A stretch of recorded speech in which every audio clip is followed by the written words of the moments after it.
OnlyWoodFloors, specializing in perfection since 1984. 714-315-6285. Hey guys, Brian Adams here. Brian Adams with OnlyWoodFloors, OnlyWoodFloors.net. We've been specializing in perfection since 1984. Yes, I'm that old. If it's wood you walk on, we do it. Got some instructional videos that help you do it also. Check them out. Today I'm going to talk about how to get sand up next to the edge of the flooring where this big bad machine does not get to. You see here, we got the overhang of the bar. I can't get underneath here with the machine. I can't get up underneath the toe kick with the machine.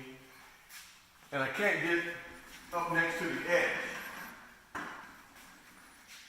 Even though it looks like I'm close, it's only going to get about 6 to 8 inches that it'll lead me to sand. So how do we get that?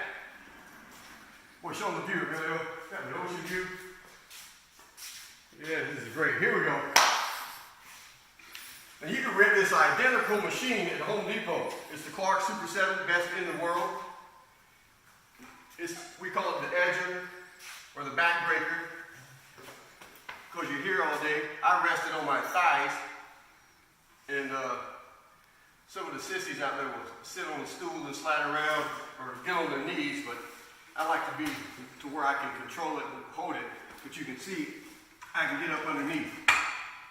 And so I can get up to that edge, and this pad here will go all the way up to the edge of the floor. Let's go over here a little bit more light. So this machine is going to spin clockwise. I'm controlling it. I don't want to put too much pressure. If it's adjusted right, it's spinning this way, so I'm going with it this way. I'm lifting up just a little bit, kind of smoothing it in, pushing down, slowing it, going the opposite way if I need to sand a lot more wood or deeper. And then once I get it to where I want it, I'm lifting up on it just a little bit and feathering it in, feathering it out. OnlyWoodFloors. If it's wood you walk on, we do it. 714-315-6285.